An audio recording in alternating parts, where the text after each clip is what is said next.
a annoncé il y a pas longtemps aussi faire 10 Bercy. Ouais. C'est un peu un flex, c'est un peu le flex ultime. Ouais, j'ai l'impression. à la base, avec le tourneur, on en avait mis 8. Je dis, ouais, 8, ça claque pas, faut en mettre 10 juste pour le flex, tu vois.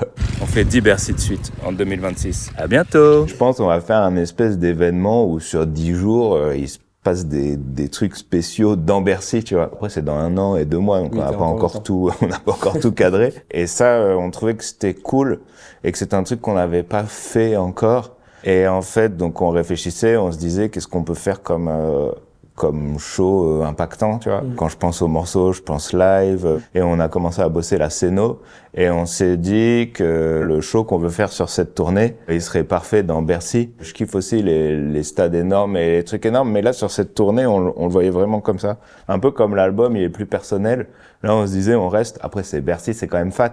Mais je trouve tu as quand même un bon son et tu vois bien. Moi, je vais souvent voir des concerts à Bercy et je trouve peu importe où t'es et tout, t'as quand même un bon son et tu vois quand même bien. Et Là donc, où un stade, ça peut être différent. Si, stade, ça peut être chambé. C'est juste, c'est fat, quoi, tu vois. Et nous, là, ça va être un peu plus intimiste. Ça va quand même être fat, mais ça va pas être un écran énorme, la scéno, en gros. Et dans Osaka, tu dis... Dis Bercy, j'ai toujours pas ma forme finale. Ouais, que c'est non, je crois pas. Moi, j'arrive pas à me dire que j'ai ma forme finale. J'ai toujours envie d'avancer, quoi. Je suis ce genre de Pokémon.